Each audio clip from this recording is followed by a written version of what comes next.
La cultura de este siglo XXI se encuentra en la disyuntiva de convertirse en una inercia ciega atrapada en la religión capitalista, cuyo modelo es Estados Unidos, o en tránsito hacia una imitación de maneras, juicios y estilos vacíos de significación histórica, cuyos modelos son China, Japón o Corea.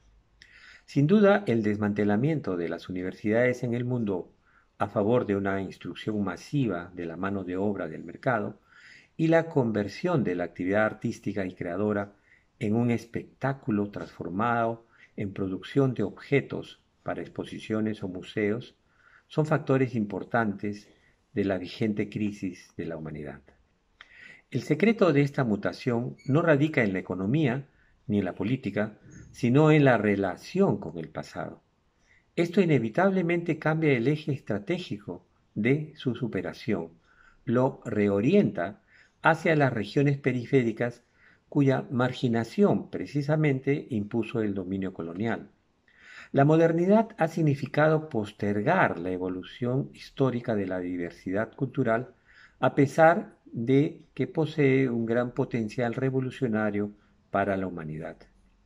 La alternativa frente a esta constatación no se encuentra en la filosofía, la ciencia y la ideología, todas estas domesticadas por el capital global.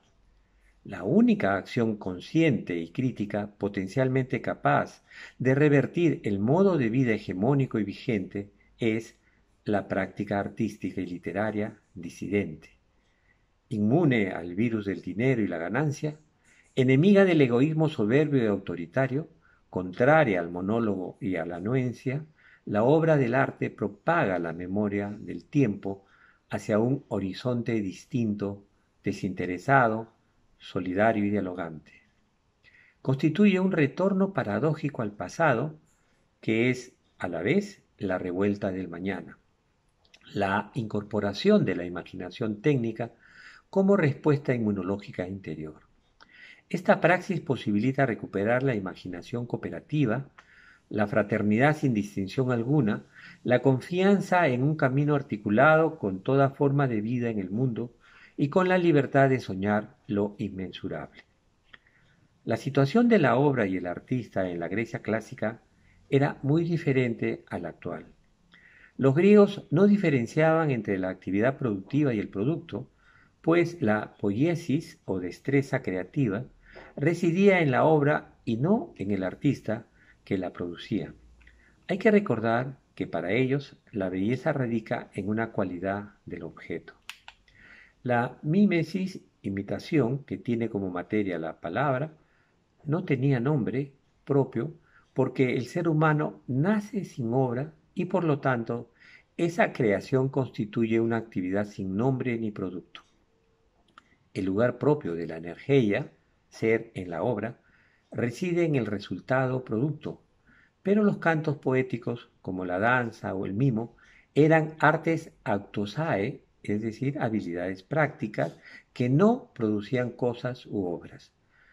Con el Renacimiento, el arte se desplazó hacia el ámbito de las actividades que tienen su ser en la obra, en sí misma su energía, como el conocimiento y la praxis. La imprenta y la cultura del libro significó un cambio sustantivo en los términos de la actividad de creación verbal, denominada a partir del romanticismo como literatura. Sin embargo, la palabra locuaz, en medio de las guerras simbólicas de la escritura, se convertirá en la palabra muda, en el tránsito de la representación a la expresión, de la transparencia a la opacidad. Con Panofsky, 1924, en plena irrupción de la vanguardia, la idea en la mente del artista transita como poética hacia el receptor o lector y se concretará como efecto o vivencia estética con su activa participación. En lugar de la noción de obra, será el acontecimiento el que fundamente la experiencia artística y literaria en la era de la imaginación técnica. Esta condición se dio a partir del Renacimiento, desde donde en un lento proceso llegó a la actual cultura moderna. El arte y la literatura salieron de la condición de actividades que tienen su energía fuera de ellas en una obra y se desplazó hacia aquellas actividades que tienen en sí mismas su ser en obra, energía.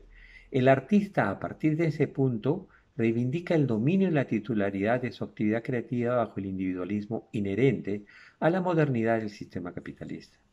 En tal sentido, al inicio del siglo XX, en pleno horizonte vanguardista, Erwin Panofsky enunciará la concepción según la cual el arte no reside en el producto, sino en la mente del artista, es decir, en la idea por la que se guía al realizar su obra, como culminación de dicho cambio de perspectiva estética. Sin embargo, lo que el artista ganó con la independencia respecto a su obra, lo perdió al volverse ésta accidental, transformada en un remanente ambiguo y dudoso de la actividad creativa. La obra como resultado o producto se convierte en instalación o performance que busca un efecto perlocutivo, modificada más que en un objeto, en un vivenciar un acontecimiento o evento. Como afirma Jojo Agamben, comillas, el lugar de la obra de arte se ha fragmentado. El arte ya no reside en la obra, sino también y ante todo en la mente del artista. La acción del artista se emancipa de su tradicional fin productivo o reproductivo y se convierte en una performance absoluta, en pura liturgia que coincide con la propia celebración y es eficaz. Fin de comillas. Es decir, un performativo absoluto, como ha expresado simultáneamente Paolo Virno. Asimismo, esto coincide con el arte expandido, afirmado por Mario Perniola, así, comillas, en los últimos 30 años el mundo del arte se ha visto signado por este impulso a la destrucción y el vandalismo. Por ello el arte contemporáneo podría ser entendido como un arte sin obra, una mera posición o acción que produce un desplazamiento de sentido. Fin de comillas. Desde esta perspectiva, en términos de Deleuze, la creación verbal como praxis creativa es un acto de resistencia cultural porque la literatura resiste siempre, discrepa, sabotea, construye disidencia y conciencia crítica al afirmar que es posible otro modo de vida que podría ser. Así la imaginación lingüística simbólica libera una potencia de vida que había sido aprisionada, pero que resiste como acto de creación libre y desinteresado a favor de la humanidad toda. A propósito de esta conclusión, Agamben en el final del poema 2017 señala lo siguiente, comillas, la poesía no vive sino en la tensión y la escisión, y también en la virtual interferencia entre sonido y sentido, entre la serie semiótica y la semántica, pues el encabalgamiento constituye el único criterio que permite distinguir la poesía de la prosa. Así, se definirá como poético al discurso en el que esta oposición es, al menos virtualmente, posible, y prosaico a aquel en que domina, en ella no puede tener lugar. Fin de comillas. Esto nos permite establecer las dos estéticas que dominan en la actualidad la literatura posutópica y posvanguardista, la de la totalidad y la de la fragmentación. La primera ejerce una peculiar atracción en los seres humanos que tienden a totalizar a lo ideal porque está relacionada con lo perfecto y estable. Mientras que la segunda rinde culto a la fragmentación que afecta el espacio textual, el semántico y lo discursivo, con ánimo de evitar la incertidumbre o la frustración para atenerse a lo concreto. Esta tensión entre ambas estéticas permite comprender las actuales vertientes poéticas. Por un lado, las que procesan deductivamente la totalidad desde la ambigüedad del sentido a través de reformular el trascender vanguardista o incluyendo semánticamente lo popular en lo culto. Por el otro, las que procesan la fragmentación a través del sonido en forma rupturista para incluir lo real de la historia o por inducción recurren semióticamente a la narración oscura neo-vanguardista. Ambas respaldadas en una concepción lúdica del uso del lenguaje que avala el orden gramatical de la imagen verbal subordinada al pensamiento y a la lógica de la totalidad del sistema dominante. Estas vertientes caracterizan a todas las poéticas del siglo XXI o posutópicas. Sus estrategias son post-vanguardistas porque suceden a las vanguardias históricas y reaccionan contra sus propuestas poéticas. Depende su antivanguardismo del grado en que las rechazan y adquieren una condición neovanguardista si rescatan parcial o en su totalidad su poética. Asistimos a una gradual pérdida de la hegemonía de los procedimientos poéticos vanguardistas y a la creación de una mayor cantidad de registros poéticos. Algunos poseen relativa popularidad y cuentan con notables poetas y numerosos discípulos. Otros son reacciones poéticas individuales, prácticamente inimitables, pero de una repercusión inusitada dentro de la historia de la poesía. Las poéticas post-vanguardistas no pueden clamar, con la excepción del realismo social, la misma universalidad que tuvieron las poéticas vanguardistas unas décadas antes. La difusión de la obra de estos poetas es más lenta y limitada, se reduce la mayoría de las veces a lo nacional y difícilmente encuentran seguidores fuera del ámbito de su cultura y su lengua. La cultura del espectáculo sabe aprovechar lo local en su beneficio como étnico, marginal y bizarro. Esta proliferación de poéticas explica por qué el lugar del arte y la literatura en la sociedad de la información está en debate desde hace 3 décadas, cuando comenzó la revolución informático-digital en curso. Sus antecedentes se remontan hace más de un siglo, cuando surge simultáneamente la vanguardia y la incipiente industria cultural. Sin embargo, se hace necesario precisar que la que atraviesa un periodo de confusión y crisis no es propiamente la actividad de creación verbal, que denominamos literatura o arte, sino la imaginación verbal y tradicional. Una nueva imaginación técnica no verbal irrumpe con la revolución informática y digital. ¿Cuál es esa nueva imaginación poética que se manifiesta en el discurso literario de este siglo XXI? ¿En qué procedimientos técnicos de las poéticas actuales emerge un imaginario disidente? ¿Cómo las imágenes técnicas inciden en la escritura lírica en la actual tradición literaria? Para resolver estas y otras interrogantes, volvemos a nuestra lectura de Villain Flusser, difundida en anteriores entregas. Esta emergente poética cuestiona radicalmente el orden del discurso. No se limita simplemente a narrar o describir sucesos ni al juego de comparaciones formales.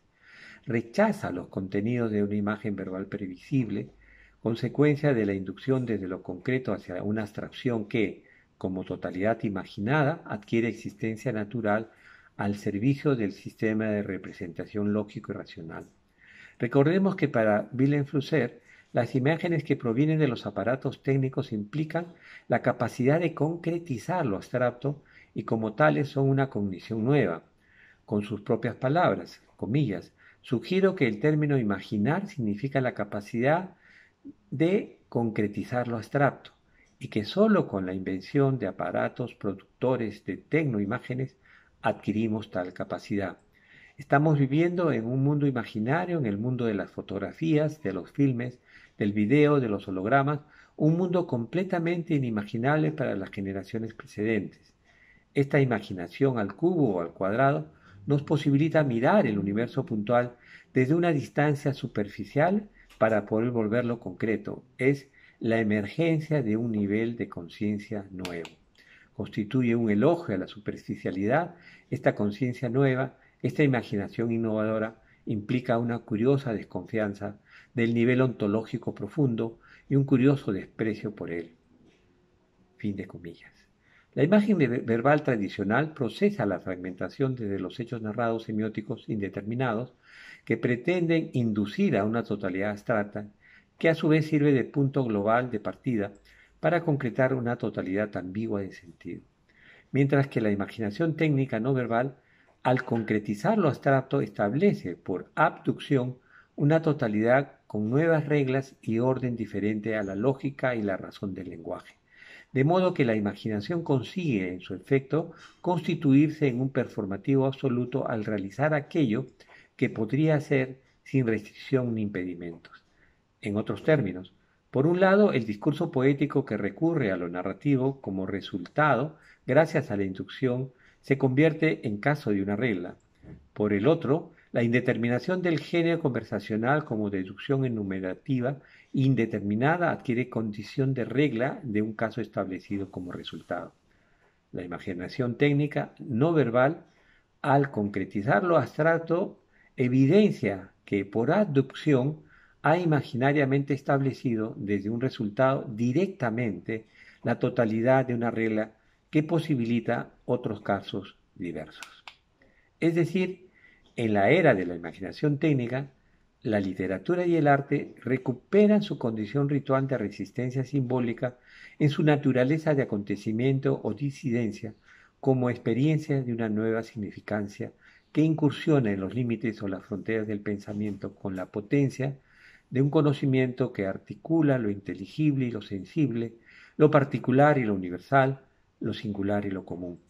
Para decirlo en palabras de Agamben, comillas, ello significa que el poema cae marcando una vez más la oposición entre lo semiótico y lo semántico, de modo que el sonido parece quedar vinculado para siempre al sonido y el sentido al sentido. La doble intensidad que anima la lengua no se aplaca en una comprensión última, sino que se precipita, por así decir, en el silencio en una caída sin fin. De este modo el poema desvela el objetivo de su orgullosa estrategia, que la lengua consiga al fin comunicarse a sí misma sin permanecer no dicha en aquello que dice. Fin de comillas. La poesía logra, así, explorar más allá de los límites del pensamiento y la razón, donde es posible imaginar una humanidad menos inhumana.